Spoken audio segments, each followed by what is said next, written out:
Welcome to the Motormouth YouTube channel. I'm Zach. I'm Andrea. And we do full-length car reviews each and every week, and halfway through we stop for a segment called Questions, Coffee, and Cars, and we've spun it off. We're at number 90. 10 more to go, Andrea. We hit 100. I know. How do you get a question in? Follow along on Instagram at Motormouth_Andrea. Every Sunday morning, I put a post out with Zach and I holding coffees. Once we gather our questions, the post is deleted and we start the show. Time now for Questions, Coffee, and Cars. You might hear it from rainy Vancouver. Your questions from Instagram. Absolutely love your channel. Thank you. Is the urban legend still true that buying a car towards the end of the month might get you a better deal because the reps are looking to hit their quotas? Yes. Yeah. All of that is true. End of month, end of quarter, end of year. They have incentives and they want to move cars. I also think it depends on the vehicle that you're looking at. If there's low inventory, you're not going to get a deal. These days, you're lucky to pay MSRP. But something like the F-150 Lightning, you know what? There's inventory and there's deals. Well, the thing is, very different north and south of the border. Inventories are starting to really pile up in the U.S. dealerships, especially for Stellantis. So if you want a Ram pickup or a Jeep, you're going to definitely get a deal on those. But yeah, the dealers, the sales manager, even the regional manager, everybody gets spiffed at the end of the month or an end of a quarter. So maybe even think of, end of March, end of June, end of September, end of the year. Yeah. Would you pick the newly refreshed Acura MDX or the Lexus TX? By the way, guys, you're my favorite automotive YouTube channel. Keep up the great work. Well, thank you. So I think what they're talking about is that the Acura MDX next year for 2025 is getting the new dash without the trackpad. Way to go, Acura. I know. Are we happy about that? Still has the button shifter, but whatever. I would get, if I was to buy, I would get the MDX Type S. Hands down. Yeah, I would get the MDX as well. I think it handles better. We like the TX, don't get us wrong, but it's really expensive, and I just enjoy the MDX more. I think if you're moving people, the TX has way more room, especially in the third row. It's basically the Grand Highlander or the Grande Highlander, Lexified. So if it's all about space, then that's the one you want. If it's only used once in a while, the MDX is going to fit the bill just right. And I think that MDX Type S is a little secret in the auto industry for those that want more performance but not spend German car money. That's a great product. And the TX has electrified options, so you will improve on your fuel economy, whereas the MDX, I hear from you guys who own an MDX, and you tell me that the fuel economy is not great. Not good. Love your content. What's your expectations for Canada? New car prices in 2024, 2025, taking into consideration what's happening in the U.S., car market where stock is getting out of control. So there you go. That's back to what I was talking about. Yeah. Is that the market is definitely backing up in the United States. And we're starting to see the economy slowing down. I get an email every month from DeRosier and Associates. They're Canada's leading auto analysts. And all the pent-up demand from COVID and the shortages of cars, there was a huge run-up in sales late last year and the first 3 months of this year. For some brands like Subaru, for example, record sales, and they're starting to see it flatten out. So I suspect that inventories are going to pump up here too. Yeah, and once again, I go back to what vehicle you're looking for. If you're looking for a hybrid or a plug-in hybrid, I don't think that they're going to be sitting on lots. We also, during COVID, spoke to manufacturers about the low inventory. And do you ever see it going back to the way it used to be? And some of the manufacturers said, no, we actually don't want all that inventory sitting on the lot. But we have to have a reasonable timeline for ordering a vehicle if you can't get one. So let's say 4 to 6 weeks, if that was your wait time. I think most people would be okay with that. But the days of going and actually driving the vehicle and then being able to buy that, I don't think that they really want that. The only issue with that is the brands say, yes, we'd like to manage inventory better, but you can't throttle up and throttle down assembly line production. It's not that easy. You can do it, but it's like you can't just turn a switch and say, okay, today we're going to make this many cars and next week we'll make more, because you have all the part suppliers delivering, everything's just in time. It's a very complicated system to make a modern car. So if they've got those assembly lines humming, what they do at the other end is they put incentives in place on the hood, and we're starting to see that. So what you want one is the trifecta. First, you'll see lower interest rates. So the rolling cost of a loan on a car today is going to be anywhere from 7 to 10%, depending on your financial outlet. So they'll lower the interest rates. The second one is they might actually put cash on the hood, $1,000, $2,000 off. And then the third one is you get the dealer, not the car company, to throw on money on the hood too. I think we're still, behind in Canada for hybrids and plug-in hybrids. I just don't think we're there yet. I'm hearing wait times are still very long for some of the key vehicles that people want. I'm considering purchasing a 2025 Mazda CX-5 hybrid when they arrive in Canada. I've always been told not to buy a first-year car. I know it's not technically first year, but the hybrid version is new. What are your thoughts on this, risky or not? Well, first off, there is no CX-5 hybrid coming. It's the CX-50 hybrid. Maybe that's what you're talking about. So I just want to clarify that. So what we think is going to happen is CX-5 is going to be re-released. So everything happens in clumps, right? So the big one, the big top dog is RAV4 is going to be coming with an all-new model sometime next year, either as a 25 or a 26 model. More than likely 2026. Yeah, so what you'll see is that whole category, that's the most competitive category in the industry, are all going to be refreshed. We're already seeing, we just drove the 2025 Subaru, and then next year they're going to have a hybrid version. So all of these main players are going to come with something either heavily updated or all new. I suspect the CX-5 is going to be new and available with a hybrid, but that might be 18 months away. Yeah, we just don't know. And we don't really know a lot about it. We're hearing it's going to have the Toyota hybrid system, same with Subaru, but they're going to make it their own. Like I'm hearing things about the Forester, for example, hybrid, that it's not going to have an eCVT, but a CVT. So there's a lot of rumors out there about these different hybrid systems, but really we've got to wait for the manufacturer to give us all of the details. So the question is, would we buy a first year? Based on the success or lack of success in implementation of the CX-90 with their transmission that we're just not fully loving yet, and it has been a year, I would probably hit pause on that. Sure, you've got Toyota technology in the hybrid system. How it's done by the brand will be all new. Yep. And also, there's no guarantee. You could buy a brand new model and it's fine. We bought a used BMW the last year of model. Last month of production. Should have been perfect, right? No. So you just don't know for sure, but typically kind of wait the year out, see how it plays out.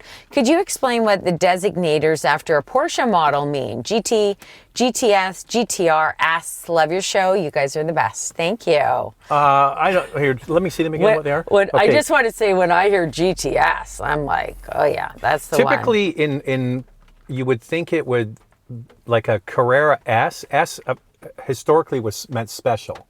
Right. Yeah. So and GT Grand Touring Special, GTR. I think GTR is probably classification. S always, so originally way back when they brought out like a 911S, and I think it was in the late 60s or early 70s, S was special. So you're special if you have a GTS. And okay, so you've got that, but when you see S has less power than the GTS. So, when you see a vehicle like a Cayenne GTS or a Macan GTS, easy over there. GTS, that's the big boy. Like there's the Turbo S. Oh yeah, you could get the Turbo S. And the Turbo S. Anyway, that's basically what it means. Yeah. But what they actually, their internal Porsche speak, I can't remember. Yeah. Like PDK, I could never pronounce what it means in German. No, not in German. Not in German. Porsche Doppelklatschen. We need someone who speaks German around here. Hey, where's my mom? Could you ever see yourself daily driving a classic car, except in winter, of course? If so, which one? Well, what is a classic though? Well, I think just an older model. There's modern classics. There's modern classics. So if it was a modern classic, I've already talked about it. I would daily drive a E39 M5. Yeah. Except for if it was snowing, I wouldn't want to get salt on it. Right. But I could drive that every day, no problemo. I think the Targa 993 is a really pretty looking vehicle. I also like the 67 Mustang. I've always been such a big fan of the Saab convertible. Who's with me? Yeah, the old Saab convertible. But if I was going to go for a classic, Yeah. I could drive a Volkswagen Beetle, old Beetle every day. Yeah, Beetle is Except really for when it's good. hot and the air conditioning. Well, Zach experienced that in his VW van. It's 60-40 air, 60 miles an hour with the 4 windows down, or in the case of a Beetle. I guess there's 4. You've got the main window and the little triangle window. Yeah, you do. But yeah, it gets hot. Gets hot. Going up a hill? Yeah. Oh yeah, it gets hot. My wife and I have a 2017 Dodge Caravan that we bought new when we had kids, has 56,000 on it, and we have already had to rebuild the transmission, yikes, and do plugs. I'm fearful of what's to come, but it's paid for. My wife loves having a van. I don't mind a van, just not this one, laugh out loud. And I want a new car. What are your thoughts? That's a tough one because you've basically rebuilt the thing. Well, I remember people used to say, oh, I wouldn't buy, like, this was years ago when you could get a Grand Caravan for like 20 grand. Man, right? And then people used to say, yeah, but they're kind of known for transmission issues. And I said, well, even if you pay 20 grand for the van, and then 10 years later, you need to put a transmission in it, it's still way cheaper than buying a Honda Odyssey, right? But you're driving a Grand Caravan. I think you're in for I think, you know, if she likes it and it's all fixed, just keep driving it. And if your wife isn't asking for a new vehicle and she's happy with it, keep it. If you have a little bit of an extra budget, why not get a fun used vehicle? Or go on vacation. Listen, I think that if you're going to get, like, I don't know if you've gone online and looked at the price of new vans. Ooh. Wow. Yeah. If you're talking Sienna, Odyssey, the only one that's half decent for price is Carnival. And Pacifica's outrageously expensive. Oh, Pacifica plug-in hybrid. It's like 50-something grand in Canada. And it's not reliable. I say you drive that Grand Caravan and you go and buy yourself a little fun car like a Miata. MX-5. Do it. Then you guys can go out on a... Kids are grown, it sounds like. You can head out on the town I don't think they're in grown. the They're evening. they're just not little. Is that what it is? Let's just double check. He says, what did he say here? When we had kids. When we had kids. It's a 2017 when we had kids. Oh, yeah. I don't know. Then they're still, maybe they're still around. Who cares? They don't need to sit in the fun car, right? You've got the van. Great content, guys. Keep up the good work. I enjoy the show. Thank you. Would you guys recommend a naturally aspirated V6 or 8 for longevity, or do you feel the smaller engines with turbos have proven themselves yet? Speaking in terms of full-size pickup trucks. Maybe talk about Sheldon, right? The chief engineer for that's not full-size pickup. No, it's not full-size. But listen, you can go and read up all about it. They've had full-size pickups with turbos for, I'm not sure when the EcoBoost came out. It's probably 10 years now at least that they've had the 3.5 liter in the Ford. And there's going to be reports that they've been amazing and reports that they've been terrible. Listen, if you're keeping it for the long term, I would probably get a naturally aspirated V6 or V8 in a full-size pickup truck. Especially if you're towing. Yeah. And longevity. I mean, you know what? We still don't know, right? Some of them are quite new, and we have to wait and see. I also find with these turbocharged vehicles that although the EPA numbers for fuel economy are quite good, you use the turbo a lot. And from the turbos that we've been in, we haven't been able to achieve those fuel economy numbers. If all you're hauling is air in the back and you don't have your foot in it all the time, you're going to get pretty good fuel economy. Yeah. As soon as you put a load in it or start towing, man, those turbos are working hard and the engine's working hard and you use way more fuel. I'm not totally sold on, like, you can just read up on the issues they've had with Tacoma. Yeah. You can read up on issues they've had. You know which engine has been really, from what I've read, has been really quite good is the 2.7 liter 4-cylinder, even in the Silverado. They use that in the full-size truck. Yeah. Like Fred, our contractor, he has one. Yeah, he likes it. And it's been heard it's really quite reliable. But if it's for the long run, then you want the good old I would try and naturally get a aspirated. V6. Or V8. Hello, love your show. You had done a piece on the IONIQ 5 battery issues. Just wondering if this is unique to Hyundai. Like lots of reviewers, I like the car and wonder if it is unwise to get it. Also, looking to sell one car, a Subi Forester XT. Oh no! And Gold R, both 2018 and low kilometers, which will have higher value to retain for longer. I think he meant Golf R. No, Gold R. Subi. Yeah, Subaru XT and That's Golf R. the turbo. I think he meant Golf R. Oh yeah, Golf R. You're right. Gold well, wow. R. I what said. the hell? We'll keep those two. Holy smokes! I would keep that Subaru. People are still complaining that they can't get a turbocharged engine. No. Well, he wants to go electric now, Andrew. He's turned a leaf, boy. and he's going to buy an electric car. So there you go. In regards to IONIQ 5, no, this is not just unique to Hyundai. I mean, anybody can ride over something and impact the battery. The cost of the battery is the big issue because it's expensive. And once you need to replace that battery, because most vehicles, most manufacturers have to replace the full battery. They can't replace the cells within the battery, except for Volkswagen, we heard they can. Oh. So obviously it will be less money if you can replace the cell. So this is not unique to Hyundai. It can happen to any brand. It just depends on the cost of the battery, what the vehicle is worth. Most of them get written off. Okay, so the way you insure against this is through insurance. So you want to buy what's called replacement insurance. So say, we'll pick a round number, $60,000 for the car, and you buy replacement insurance for that car. If the car is written off for any kind of damage to the battery, as Andrea just mentioned, you get full replacement cost. You get the 60 grand again to go and buy something else. Yeah. Okay, if you don't, and the car is 3-4 years old, and the battery's impacted, and they write the car off, they're only going to give you what the write-down price is, which brings me to my second point. So you have a Subaru Forester Turbo, and you have a Gold R, but I'm suspecting it's a Golf R, and you will see when you go to sell those how much value they still retain. Ooh. First of all, the Subaru, they don't make that anymore with the turbo engine. The Golf R is, I think that's a Mark 7. That's easily saleable because it has the great interior. It's a 2018. Yeah, so that's a Mark 7. So those you'll see how much they still are worth. Ooh.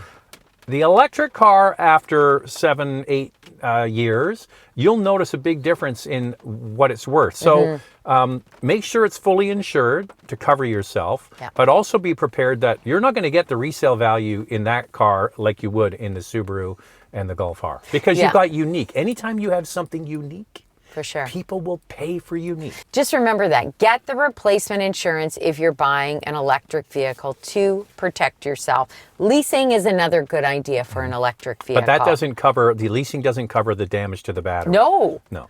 Well, the warranty of the battery does not include impact to the battery. No, but what I'm saying is you. if the car is written off, the insurer is going to pay out the lease. Yes, right? Yes, so the lease company gets the money, but any money you've spent, say it's a 4-year lease and you're 3.5 years into it, and you've paid 3.5 years worth of payments on it, and then the car is written off either from an impact from a collision or the battery underneath is damaged, the car basically is going to be written off to the lease company that owns the car, and all that money, any equity is going to be gone. Are plug-in hybrid electric vehicles still worth it, or are they still training wheels to full EVs? The traditional hybrids are the way to go, or the PHEV still have value? Yeah. Oh, I think they totally have value. For sure. I think that we're really in this transition. So we've seen this big run up in battery electric sales for the first to market intenders, the people that really wanted to have them. And now we're starting to see the market really starting to flatten out for EVs. It's still growing, but it's not growing at the same level. Excuse me. But we're seeing a huge run up in the idea of hybrids and plug-in hybrids. That's the customer is speaking, and that's what the customer wants. That's what they want. Now, I did a little bit of a comparison for you because plug-in hybrids are expensive. Hybrids offer really the best value. You can get a hybrid, a lower trim for a lot less money than a plug-in hybrid. So I looked at Kia, for example. So you have got the Sportage. Yeah, let me just double check my notes. Of course, the notes. Yeah. Well, you got to do it. I actually picked the Sorento plug-in hybrid. So it starts at almost 49,000 Canadian, and the Kia EV6 starts at just over $59,000 for all-wheel drive. The Toyota RAV4 Prime with a starting price just over $54,000 Canadian. That is a pricey one. And then you've got the BZ4X with a starting price for front-wheel drive, 53,000 Canadian. And then if you want to go for the all-wheel drive, then you're getting up at 60,000 for the BZ4X. Okay. Yeah. So you see there that there's still quite a bit more to get the battery electric vehicle, where you have the flexibility with a plug-in to go longer distance without worrying about it. And you can use a level 1 charger. You don't even have to invest in a level 2 charger either. And the Mitsubishi Outlander plug-in hybrid is another great option. They have lots of different trim levels. Also, it's compatible with a DC fast charger. I think that's the only one, too. isn't it? Yeah, I don't know of any others. I'm looking for a luxury premium SUV open to 2 rows or 3 rows that has an insulated cabin. Any suggestions? Well, if you want super quiet, then you could go Lincoln. If you want to have a 3-row SUV that's very quiet, I would say they're right near the top. General Motors has some really quiet ones as well. I mean, you have to subjective. You have to go and drive them and see what you think. I say Volvo. That's that one for sure. Like when I get in a Volvo, I find that it's really insulated. So maybe like the XC60, that's a 5-passenger. BMW X5 is good. The new Mercedes-Benz GLC, remember how quiet that was? That's a good one. There's quite a few. You got to go in and see what you think. All right, it's our last one, Andrew, up against the clock. Okay, we love your reviews and answers to these questions. In the near future, we're looking to upgrade to a CPO GLE 350, 450, less than 15,000 miles old. Why doesn't anyone talk about the smaller leg room in second row if X5 and GV80, etc.? Is there any suggestion for a similar vehicle from you? We need a refined midsize second row SUV with good leg room in similar price range, 60,000 or less. I don't understand why you think the GLE doesn't have good second row legroom. Like, how tall are these people? I think the GLE is actually pretty good in the second row. I think it's very good. Yeah, X5, I agree, is small. No, but GV80 isn't huge. But the X5 has grown so much. Yeah, like here's a perfect example. The X3 is bigger than the original X5. So I'm not sure about that. I just think that the GLE is quite roomy. I don't get it. Out of those ones, the GLE is good. What about the XC90 from Volvo? That is a pretty spacious second row. I mean, we've had viewers come forward and say that the new CX-70 from Mazda, It's a small back seat. I'm like, whoa, that thing is huge. So I think GLE is probably your best bet. I'm trying to think of anything from Infiniti. What about the QX60? Yeah, you could try the QX60. That felt pretty good. But I don't know how much space do you need? I don't know. Even the MDX is pretty good for second row leg row. All right. Well, those are thoughts on that. Back to you. Back to the dealership. Get out there and try it. See what you think. I don't know. You have Giants in your house? How big are they? Anyway, your best bet is the GLE, but I would try that QX60. I saw one the other day from Infiniti. I like that SUV. There you go. That's it. How do you get a question in, Andrea? Follow along on Instagram at motormouth_Andrea. Every Sunday, put a post out with Zach and I holding coffees. It's only up for a short time. Once we gather our questions, the post is deleted and we start the show. Talk to you then.